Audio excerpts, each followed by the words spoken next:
নির্বাচনের পরে টক শোতে অনেক বুদ্ধিজীবী তথাকথিত পেইড সাংবাদিক নামের কিছু বুদ্ধিজীবীরা সরকারের দালালি করে প্রশ্ন তুলছেন, জুলাই সনদে যা যা স্বাক্ষরিত, যা যা ঐক্যমত, সেইগুলো সবকিছু সরকার মানতে বাধ্য নয়।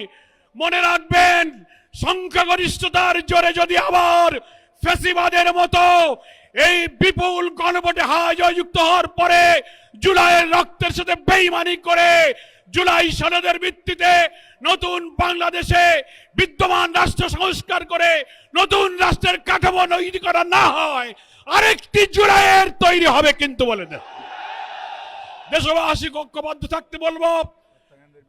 যারা ক্ষমতাসীন হতে যাচ্ছেন, এক্ষুনি 2 দিন হয়ে পারল না, রক্ত দিয়ে গড়া জুলাই সনদকে অস্বীকার করলে আপনাদেরও সেই ফ্যাসিবাদের পরিণতি বরণ করতে হতে পারে। জুলাই শহীদ যারা, জুলাই হত্যাকাণ্ড, 30-40 হাজার আহত ক্ষতবিক্ষত দেহ নিয়ে যারা এখনো আহারি করছে, যারা শাহাদাতের পেয়ালা পান করে তারা পরিবারকে স্বজনহারা করেছে, তার বিচার এখনো হয়নি। আপনাদেরকে সেই বিচার করতে হবে। শহীদ ওসমান বিন হাদির প্রকাশ্য দিবালোকে নির্দয় হত্যা করে আপনারা যে নাটক সাজিয়েছেন, সেই বিচার আজও শেষ হয়নি।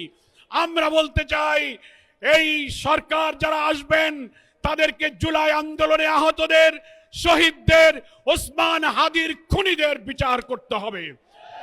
জুলাই সনদে স্বাক্ষরিত প্রত্যেকটি বিষয়কে বিদ্যমান রাষ্ট্র কাঠামো পরিবর্তনের জন্য নতুন রাষ্ট্র গঠনের সনদ হিসেবে মেনে না নিলে চুল পরিমাণ কোনো ব্যতিক্রম বাংলার মানুষ বরদাস্ত করবে না।